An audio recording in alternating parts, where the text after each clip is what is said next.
За 2020 он гэхэд эко дург болох зорилт дэвшүүлсэн хаан уулчууд хоггүй цэвэр цэмцгэр орчныг бүрдүүлж хөрсний бохирдлыг бууруулах зорилгоор хоггүй хаан уул аяныг 2 дахь жилдээ эхлүүллээ.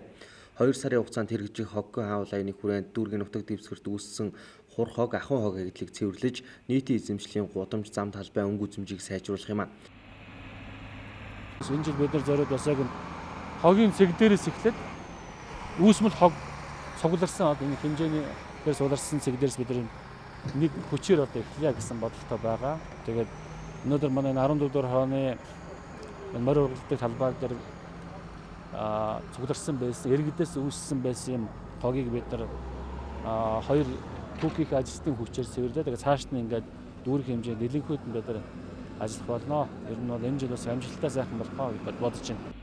За энэ жилийн хоггүй хаан уул аяныг 14 дугаар хороо үлзий хорооллоос эхлүүлж барилгын материалын хаягдал, малын сэг зэмийн овоолго бүхий үүсмэл хогийг цэвэрлэлээ. За 14 дугаар хорооны нутаг дэвсгэрийг үүсмэл хог хаягдлаас салахад хог ухах, ачих, түрх зориулт бүхий нийт 15 автомашин техник хэрэгслийг ашигласан юм а.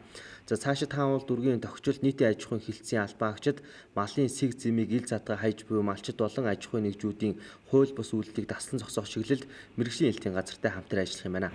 Хог хаягдлыг Английн их усүр дээр нь Английн ялгах ажлыг бол 1, 2, 3, 11, 15 дугаар хороонд дээр бол эхлүүлээд байгаа.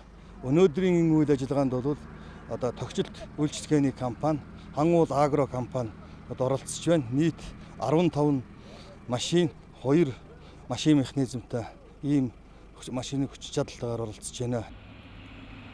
За өнгөрсөн жил 49 үүсмэл хогийн цэгийг хоггүй хаан уул аяны хүрээнд цэвэрлэж, барилгын хаягдал материалыг дүүргийн нутаг дэвсгэрт хууль бусаар зөвшөөрлгүй хайсан барилгын компаниудад хариуцлага тооцож ажилласан юм а.